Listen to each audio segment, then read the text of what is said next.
web avec une grosse spécialité SEO et e-commerce, et pas en PowerPoint, vous le verrez.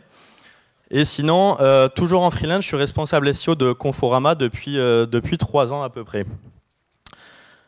À côté de ça, vu qu'aujourd'hui c'est le SEO Camp, j'en parle quand même, je fais partie du jury de la CSEO, qui est donc une certification organisée par le SEO Camp, et je vous encourage fortement à la passer. Enfin, il faut d'abord passer la KCO et après la CSEO, mais en tout cas, c'est un bon exercice auquel se mesurer.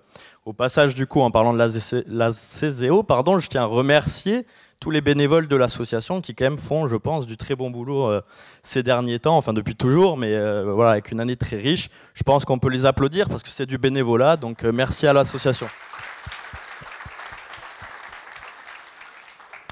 Sinon, à côté de ça, vous pouvez me retrouver sur les réseaux. Je suis assez actif sur Twitter notamment, sur LinkedIn quand j'ai envie d'un peu de m'aventurer, quand je suis d'humeur aventureuse. Et sinon, si jamais vous souhaitez, suite à la conférence, m'écrire, j'ai créé un petit alias Gmail. Voilà, si vous avez des questions ou si vous souhaitez me contacter pour raison X ou Y. Hop, c'est dans l'autre sens du coup. Alors, d'où m'est venue cette idée de conférence, augmenter sa couverture de mots-clés en e-commerce de façon exponentielle? Alors, ça a commencé justement quand je suis arrivé en août 2019 chez Conforama. À la base, j'ai été appelé en pompier donc, pour une petite mission de 3 mois parce qu'ils avaient, classique, le SEO qui se cassait la gueule. Du coup, c'est là qu'on fait appel. Ah tiens, ça serait bien d'avoir un SEO chez nous.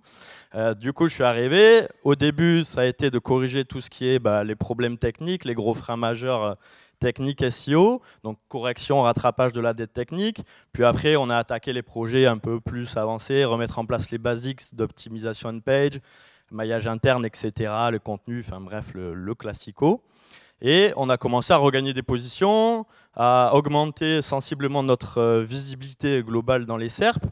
Et pourtant, malgré toute cette hausse et cette reprise, le trafic, il n'a pas pour autant explosé autant qu'on aurait pu croire.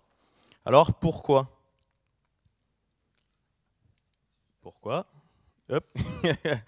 Pourquoi? Parce que les CTR du SEO baissent. Alors, je suis désolé, je casse un peu l'ambiance dès le début, mais c'est un constat marché qui est comme ça. C'est que tous les ans, globalement, les CTR SEO à position égale, ils sont en chute libre.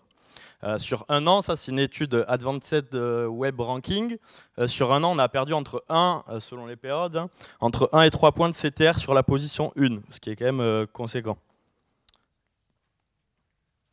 Alors face à cette baisse, qu'est-ce qu'on peut faire?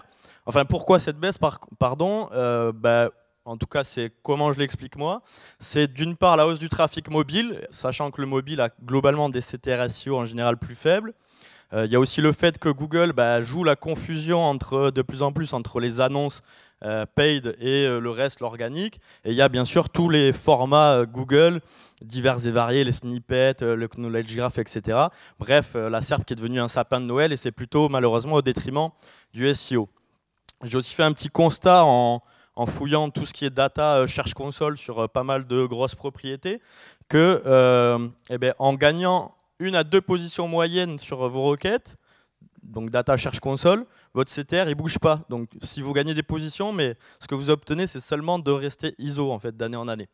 Donc à périmètre ISO, avec un volume de recherche égal, position égale, etc., le phénomène est que votre trafic, d'année en année, il s'effrite et votre trafic SEO baisse. Or, nous, ce qu'on veut, bien sûr, d'autant plus en e-commerce, c'est bien sûr générer de la croissance. J'ai un peu du mal à... Hop. OK. Donc, face à ce constat, qu'est-ce qu'on peut faire? Alors, je vous propose 3 solutions.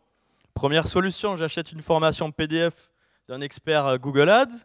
Deuxième solution, j'écris un article original, SEO is dead. Ou troisième solution, je cherche des relais de croissance et j'adapte mon SEO.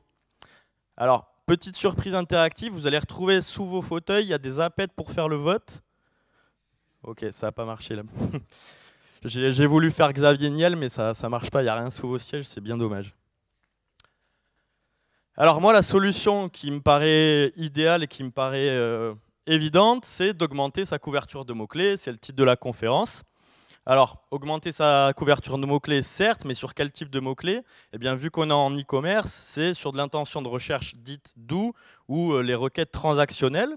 parce qu'on est en e-commerce, hein, on est là pour faire du business, hein, donc c'est la requête transact qu'on vise en premier lieu.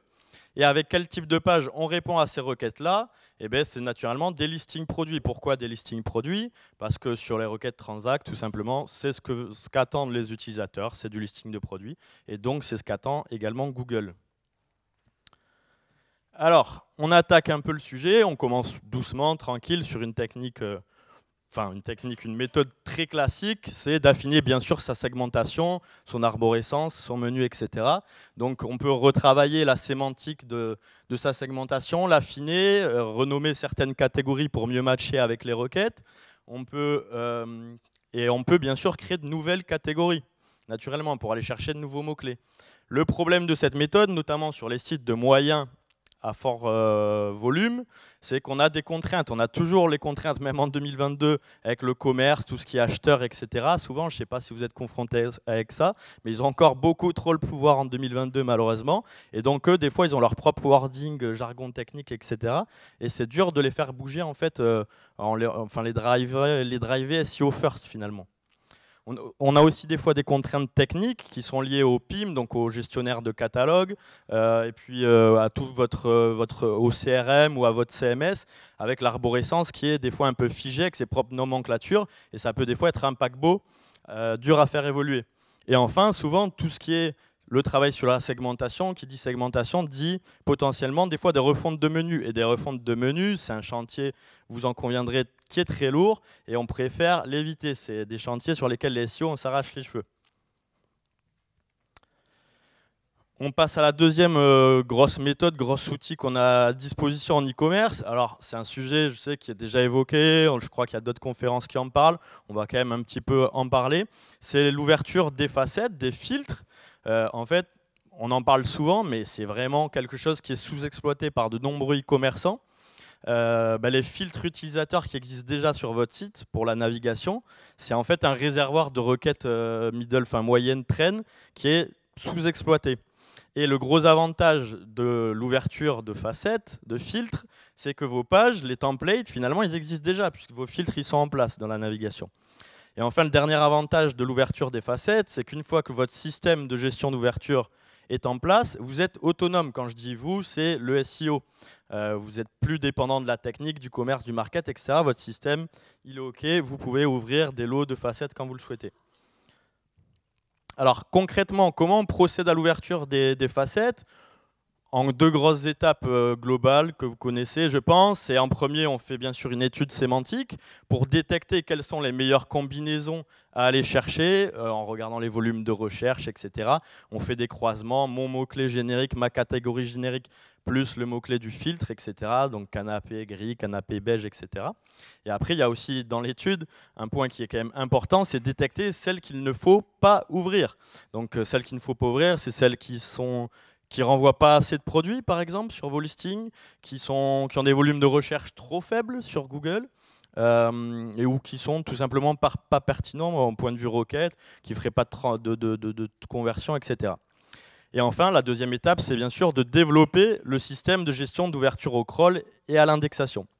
Alors, juste petit aparté, du coup, vous avez dû le remarquer, mais je vais vous mettre tout au long de l'après, il y aura des petits cadres avec des petites astuces en plus. Alors techniquement, concrètement, comment on ouvre les facettes? Alors déjà, le premier point ultra important, c'est s'assurer que les filtres utilisateurs natifs ne sont pas crawlables, bien sûr. Donc il faut que la landing page soit en noindex et qu'il n'y ait pas de lien en fait, de tous les filtres nativement qui renvoient vers n'importe quel filtre. Donc le must, ce qui est conseillé, c'est l'obfuscation. C'est que Google ne voit pas du tout, ne voit aucun lien de ces filtres. Ensuite, la deuxième étape, ça va être créer une info en BDD, une table ou autre, pour chaque filtre. Ça peut être une simple colonne, est-ce que j'indexe oui, non, en binaire, pour pouvoir choisir justement qu'est-ce qu'on va indexer dans le système. Ensuite, comme je le disais, la page, elle existe déjà, la page de filtre, mais on va aller la récupérer, la réécrire avec une nouvelle URL pour faire une URL un peu plus SEO friendly et qu'on va pouvoir séparer du reste des filtres. Ensuite, L'étape d'après, c'est de faire une couche d'optimisation, parce qu'en général, dans les CMS ou dans les systèmes, dans les sites, de base, les pages de filtre ne sont pas forcément full opti, ou alors il peut y avoir des mots-clés parasites qui viennent se rajouter en plus du mot-clé, par exemple du coloris, etc. Donc on va aller optimiser toutes les zones chaudes, donc le H1, on va bien mettre le mot-clé propre, la matrice title, la métadescription, et puis pourquoi pas aller rajouter une description SEO, qu'on peut rédiger si on a les moyens ou si on n'en ouvre pas trop, ou alors on peut même aller faire du texte variabilisé, du spin, de la génération pariée, ce que vous voulez. Voilà, dans tous les cas, mettre un petit peu de contenu, un petit bloc de texte, ça fait du bien, ça contextualise pour Google. Et puis enfin, naturellement, il va falloir faire du maillage interne entre les catégories natives de l'arborescence et les filtres indexables, les filtres qu'on souhaite indexer, qui sont rattachés à ces catégories. Hop. Ah, alors on aborde là le point, on monte un petit peu en gamme. Là, c'est vraiment la méthode, en tout cas, la plus importante pour augmenter de façon exponentielle justement sa couverture de mots-clés. Alors, le search indexing, petit sondage dans la salle à main levée. Qui connaît déjà le search indexing? On a au moins déjà entendu parler. Ok, pas tant, je dirais, ouais, un petit quart à tout casser, même pas. Alors, le search indexing. Qu'est-ce que c'est? Le search indexing, ça consiste à indexer des pages de son moteur de recherche interne à partir des requêtes de vos utilisateurs. Alors, petit disclaimer, je vais donc parler du search indexing. Je vais vous présenter ma méthode. Il y a d'autres méthodes qui existent. Voilà.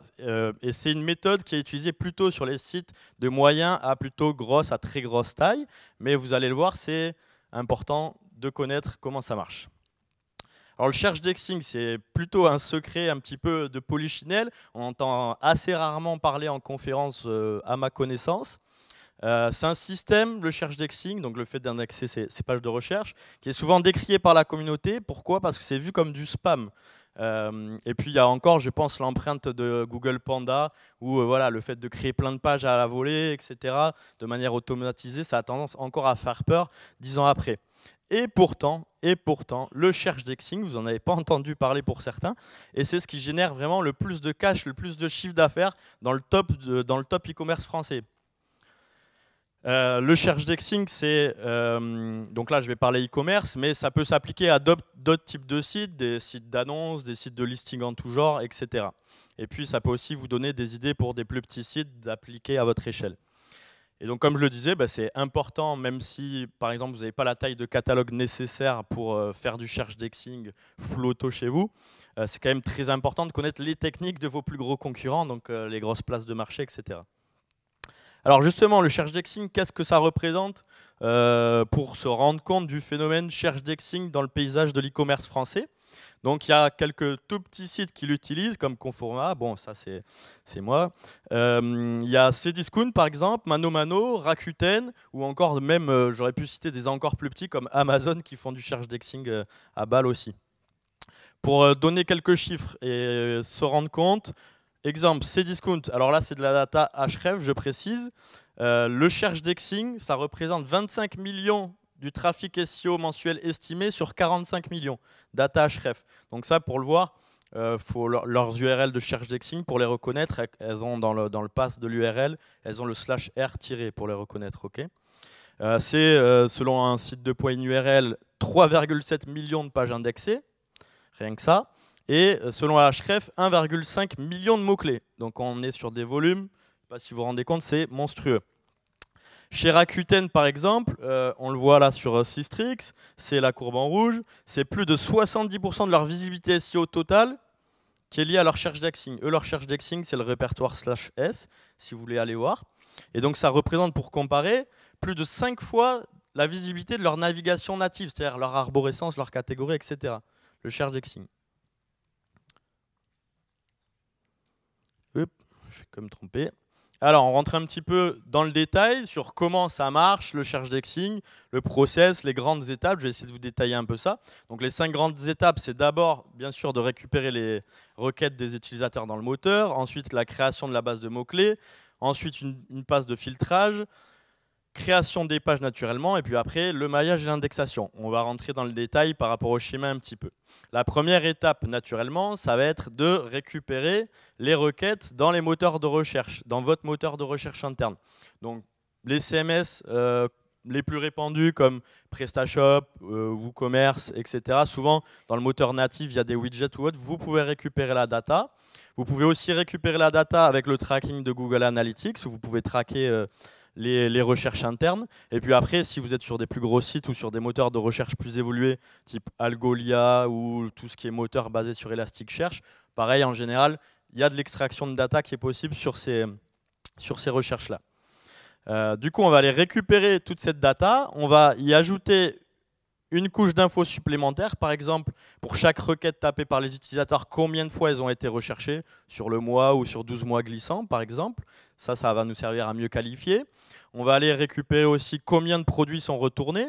Ça servira plus tard pour d'éventuels filtres. Bref, on va récupérer de la data en face de la recherche utilisateur, voilà, tout ce que peut nous donner le moteur.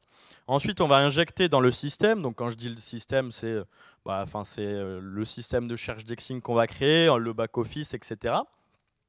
Et puis après, il y a une étape qui est très importante que je vous détaillerai juste après dans des slides après. C'est l'étape de filtrage et de blacklist pour exclure les mots qui ne sont pas pertinents ou qui pourraient être problématiques. Donc, on a injecté nos mots-clés, on a fait une passe de filtrage. Sort de là une création de table de keywords finale. C'est nos mots-clés finaux qui vont déterminer les pages que je vais créer finalement. Là, pareil, c'est un peu le même système que les facettes. On a l'avantage que finalement les pages, vos landing pages, elles existent déjà. C'est les résultats de recherche de votre moteur. Ça génère déjà des pages de résultats. Là, c'est pareil, on va récupérer le template, on va faire de la réécriture d'URL. Je vous conseille d'ailleurs, en réécriture d'URL pour vos pages de search indexing, de faire un répertoire, par exemple. Ça permet d'isoler et de faire du monitoring, de l'analyse de log, c'est beaucoup plus simple, notamment, etc., pour pouvoir mieux surveiller tout ça, les comportements. Et puis ensuite, pareil, le template de résultats de recherche, ils sont souvent quand même très pourris, avec des phrases là aussi parasites, vous avez recherché, etc. Bref, on nettoie, on fait le H1, la matrice title, la description, etc. Le classique, comme les facettes, on optimise le on-site. Et puis une fois que nos pages sont créées, on va donc devoir rattacher nos pages à l'arborescence et les mailler. Sinon, ça ferait des pages orphelines. Et enfin, il faut faire en sorte que Google les crawl pour pouvoir bien sûr les indexer, puis après pour qu'elles se positionnent. Ça va? Ça suit, ça va? Pour résumer, du coup, à partir des requêtes internes de mon moteur, je peux donc créer X listing produit prêt à se positionner dans Google. Pourquoi je dis prêt à se positionner dans Google et même bien se positionner 15 minutes. Bien se positionner dans Google parce que vu que c'est issu directement des recherches de vos utilisateurs, de comment ils cherchent vos produits, de comment ils fonctionnent, il y a de grandes chances que vous répondez à une intention de recherche réelle de l'utilisateur. C'est l'avantage. Alors, petit aparté de nouveau, pareil pour ceux qui n'ont pas le catalogue suffisant pour faire du search indexing, n'oubliez pas que tout ce qui est data d'extraction par contre de votre moteur de recherche interne, ça aussi c'est une mine d'or d'infos qui est souvent sous-exploitée, donc n'hésitez pas à fouiller. Ça peut permettre justement par rapport à l'étape 1 d'avoir des idées de nouvelles catégories à créer pour augmenter votre couverture de mots-clés. C'est voilà, pour les petits, servez-vous de cette data, elle est ultra importante même si elle ne finit pas dans un gros système automatisé. Le search indexing, donc on l'a dit, c'est fait pour créer des centaines, milliers, voire millions de pages, on l'a vu pour les plus gros. Et donc, naturellement, il y a des dangers quand même et des dérives. Le premier, c'est de cannibaliser votre segmentation native, que ce soit les catégories ou les filtres. La deuxième, si vous créez vraiment des pages en masse et de manière ultra automatisée, c'est de dégrader la gestion du budget de crawl qui va trop se concentrer sur ces pages-là, s'engouffrer un peu trop au détriment du reste de votre segmentation par exemple ou de vos fiches produits, etc. Et enfin, c'est potentiellement, selon votre automatisation et votre maillage, de trop diluer aussi le PageRank interne, potentiellement vers des pages certaines à faible valeur en fait.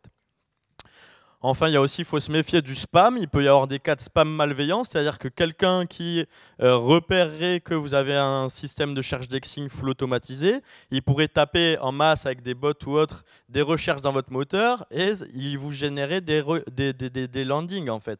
J'ai déjà vu des cas de création de pages Viagra et tout ça via cette technique, hein, donc faut se méfier. Et enfin, il y a toutes les dérives aussi, parce qu'on est toujours surpris parce que peuvent taper les utilisateurs dans nos moteurs, tout ce qui est insultes, racisme, il peut y avoir aussi des cas de copyright de marque si vous ne les vendez pas, etc. Et tout ce qui est porn aussi, voilà, les gens ils sont des fois vraiment font des recherches bizarres sur des sites qui n'ont rien à voir, je vous assure. Donc là, je vous ai montré un petit exemple voilà, flagrant, il y en a plein d'autres et j'ai pris volontairement soft, il y a bien pire. Mais par exemple, Rakuten, avec leur système de search indexing, voilà, ils ont indexé, ils ont créé une page Chipendale. D'ailleurs, c'est pas mal, Chipendale 9 occasion. Je sais pas vous, occasion, moi, Chipendale, je préférais qu'il ait jamais servi à choisir, mais bon. Promo et prix réduit à l'échange pour vos Chipendale. Voilà, merci Rakuten.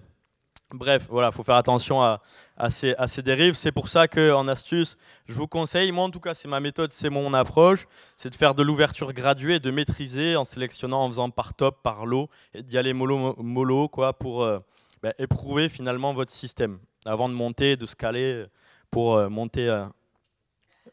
Hop. Alors du coup, on parlait des dangers et des dérives, je vous avais parlé du filtrage, c'est une étape super importante du coup, vous en conviendrez, tout ce qui est filtrage et blacklist. La première chose, c'est le filtre automatique qu'on incorpore vraiment direct au système, c'est donc dès qu'on insère la base de recherche, il va faire son filtre nativement. Ça a vocation à supprimer tout ce qui est doublon avec la segmentation. Là aussi, on peut mettre des critères, comme je vous voyais, avec les datas supplémentaires qu'on a récupérer sur les recherches.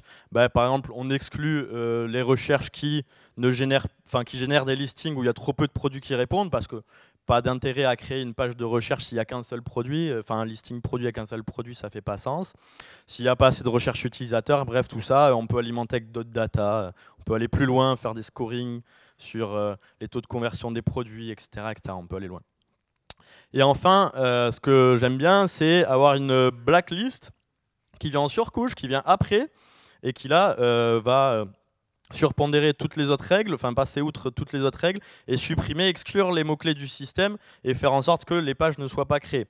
Donc ça permet de garder un contrôle, un garde-fou, un contrôle humain supplémentaire. Ça permet aussi, quand vous avez fait une ouverture, de pouvoir revenir dessus manuellement pour supprimer en mode sniper certaines pages problématiques, par exemple. Ça peut permettre aussi de renforcer en fait toutes les lacunes que votre système de filtrage automatique pourrait avoir. Bref, une blacklist, c'est vraiment le garde-fou important. Du coup, petit cadeau entre guillemets. Vous pouvez récupérer directement sur mon serveur. Là, vous avez le lien nestasio.fr/blacklist, un zip où je vous donne donc une blacklist. C'est un Excel dans le zip de 14 000 termes très orientés vulgarité et porn.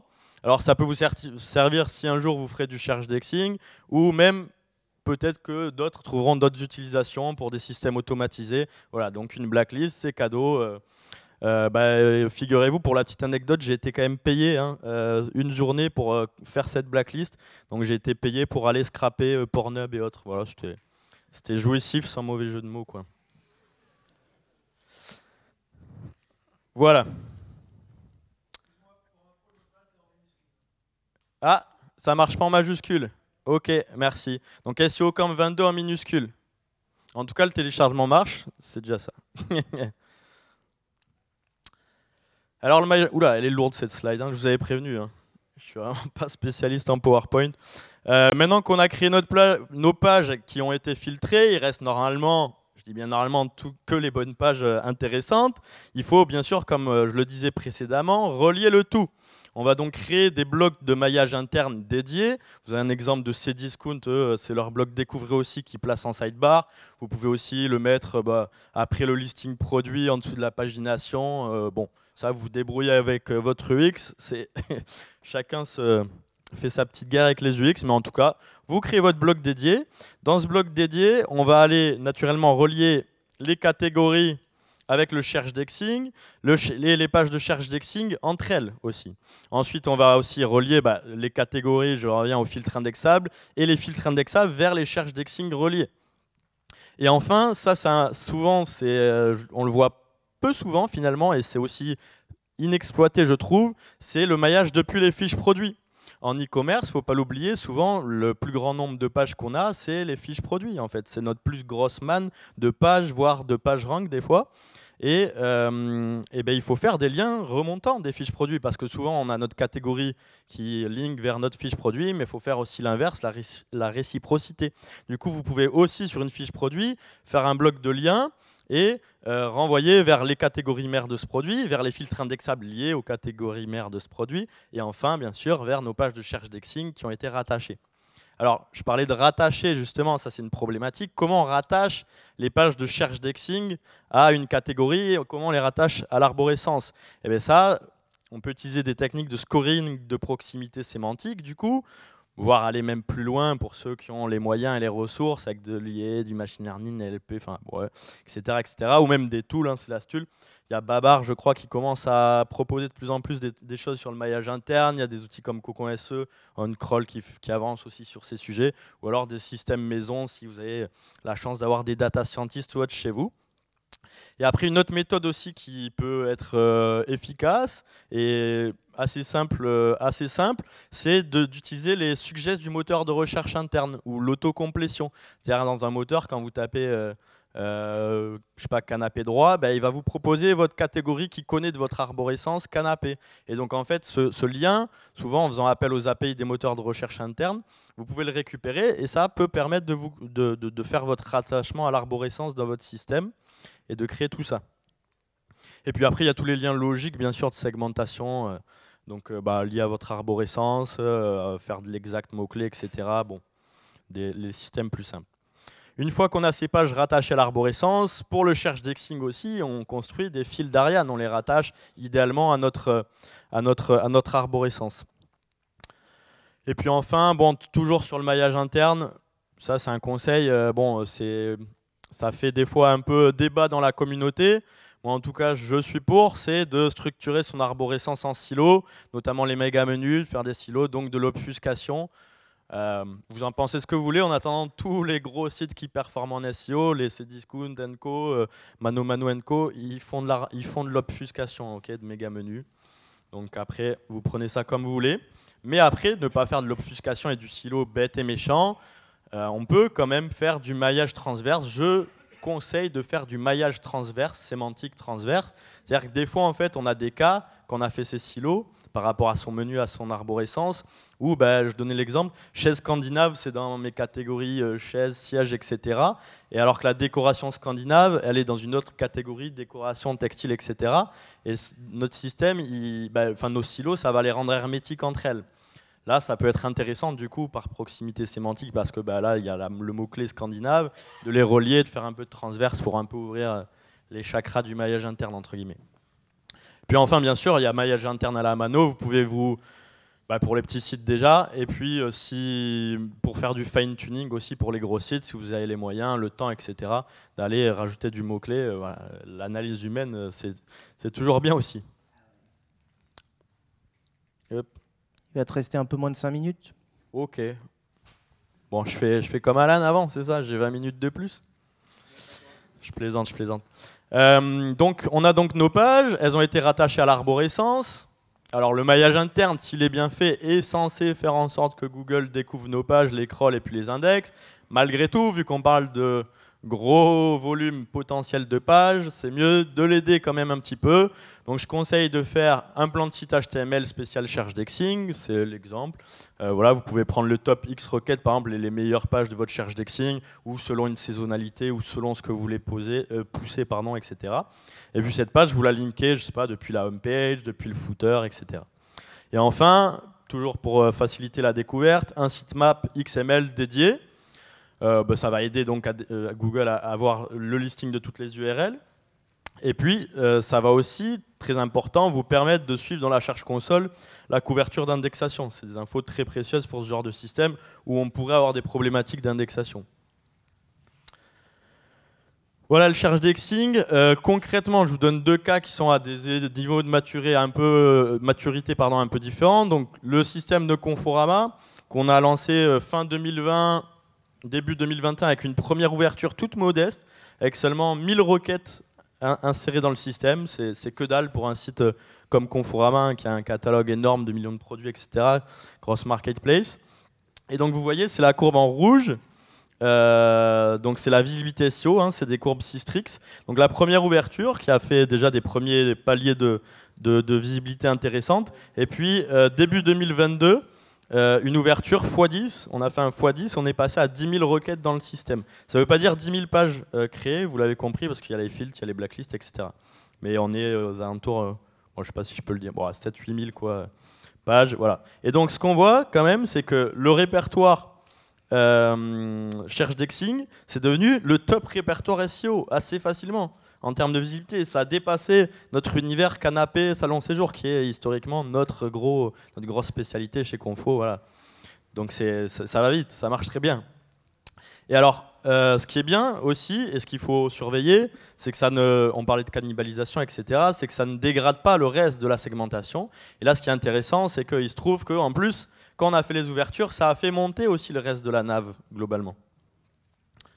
Bon, on est chez Conforama encore sur un système assez perfectible, assez jeune. Il y aura d'autres ouvertures. Il y a encore du travail sur plein des étapes dont j'ai parlé. Mais voilà, en tout cas, ça marche déjà. Et donc, c'est donc un réservoir qu'on a sous la pédale d'opportunités hyper intéressant. Je prends un deuxième cas, c'est Rakuten, qui est beaucoup plus mature sur le Cherche Dexing. Ils ont commencé en 2018, a priori.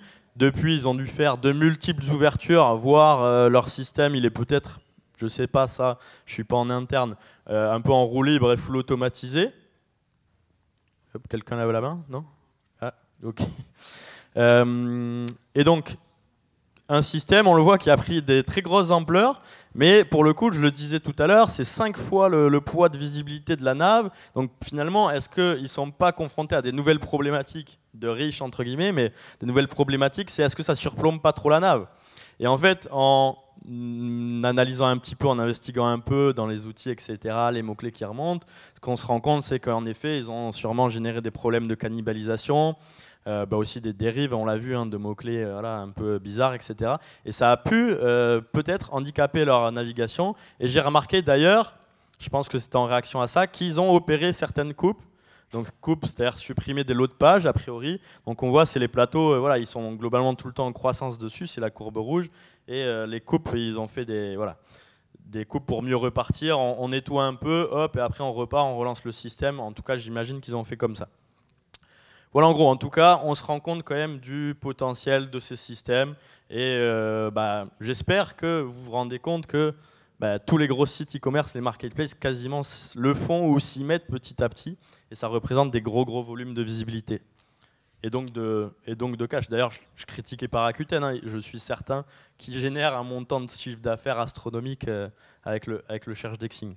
C'est ta dernière slide? Presque, on n'est pas très loin. Il me reste combien de temps là? 0 minute. Ouais, parfait. Impeccable. Non, on va accélérer. Là, je fais d'autres ouvertures. Hein. Le gros point, vous l'avez compris, du côté exponentiel, c'était le Cherche Dexing. Il y a bien sûr d'autres angles d'attaque pour augmenter votre couverture de mots-clés en e-commerce. Il n'y a pas que le Transac aussi. Il y a produire des guides d'achat qualitatifs que vous reliez, qui vont soutenir un maillage interne, qui vont se positionner sur de nouvelles requêtes éditoriales. Moi, j'aime bien Mano qui font franchement, depuis des années derrière, un gros boulot sur les guides d'achat. Franchement, c'est une belle école d'aller explorer ce qu'ils font par rapport à ça. Donc, leur maillage entre guide d'achat et catégorie, arborescence. Après, il y a faire de l'angle édito via les questions, récupérer des questions et y répondre dans des articles de blog ou autres, ou comment on appelle ça, en FAQ, la rich snippet en description de catégorie, pourquoi pas. Donc la petite astuce, il y a 2 outils de Stéphane Madellano et Alexis Rilko qui vous permettent de récupérer en masse des questions en tapant un mot-clé. Vraiment super, ça vous donne des tas de questions qui peuvent devenir des sujets éditoriaux. Et puis après, il y a d'autres angles, ça peut être attaquer les combinaisons de requêtes SEO locales. Par exemple, si vous avez des fiches magasins, si vous n'êtes pas pure player, sur des combinaisons, voilà, achat chemise Mykonos. Il peut y avoir aussi des combinaisons de requêtes marques, etc., etc. Donc il y a d'autres angles d'attaque, bien sûr, pour augmenter votre couverture de mots-clés. Mais il faudrait une autre conférence pour en parler. Alors, petite synthèse, résumé du plan d'action. En gros, qu'est-ce qu'on a fait? Du coup, si on résume, on le sait, 3 grandes typologies de requêtes, enfin les requêtes courtes, mid-tail, long-tail. Et en fait, on crée des listings qu'on optimise, des landing pages qui répondent à chacune de ces typologies de requêtes avec nos catégories. C'est globalement du générique plutôt. Les facettes, on attaque un petit peu plus loin. Et le search indexing qui a vocation, une fois qu'on est allé loin dans l'ouverture et la génération de requêtes, qui a vocation à aller attaquer la longue traîne aussi. On relie bien sûr, comme on en parlait, l'ensemble avec du maillage. Après, il y a tout ce qui est édito et travailler les champs sémantiques, le soutien avec les descriptions SEO, les guides d'achat, les articles de blog, etc. Et puis derrière, on met bien sûr pour les pages stratégiques notamment, ou si vous manquez de jus, un boost via le netlinking. Et puis dernier point, là aussi c'est d'autres petites ouvertures comme ça, mais on parlait le constat de base, vous vous rappelez, c'était que le CTR SEO baisse, et quand même quelque chose qui influe quand même sur le CTR, c'est les métadescriptions, donc n'hésitez pas à faire des A/B tests et à les optimiser pour essayer d'aller récupérer quelques petits points de CTR que vous avez, enfin les grappiller parmi ceux que vous avez perdus. Puis après, il y a aussi tout le travail sur la conversion, travailler ses listings, etc. pour améliorer la conversion quand même, parce que le but c'est de faire du chiffre d'affaires, pas que du trafic, on est bien d'accord. Et puis après, pour aussi avoir des idées de soit pour le search indexing ou pour autre chose, pour aller avoir d'autres idées de mots-clés, choper des sources de data externes, quoi. Et enfin, toujours surveiller ses concurrents. Par exemple, aller sur Cdiscount, sur leur homepage, c'est toujours super intéressant de voir ce qu'ils poussent à un instant T. D'ailleurs, leur homepage, je crois, ils l'appellent le porte-avions, c'est ça? Le porte-avions, parce que en fait, dès qu'ils mettent un lien vers une page, cette page à décolle, elle est première, quoi, limite. Donc voilà, bref, pour la petite anecdote. Mais du coup, c'est toujours intéressant d'aller voir qu'est-ce que poussent nos gros concurrents en homepage. Voilà, merci à vous.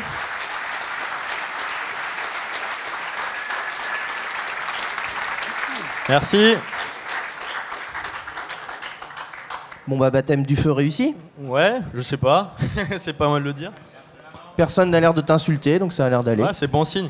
Tiens, je vais faire comme Alan, vu que c'est ma première, je vais marquer le coup, je vais faire une petite photo, une vidéo même carrément. T'es un fou, toi. On va plus loin que celui d'avant, génération TikTok. Ouais, c'est pas la mienne, ça. Hop, allez. Tiens, quand je me retourne, vous pouvez faire du bruit. Je commence et je fais... Eh bien bonjour, j'étais au SEO Camp au Palais des Congrès de Versailles pour ma première conférence. Est-ce que ça vous a plu?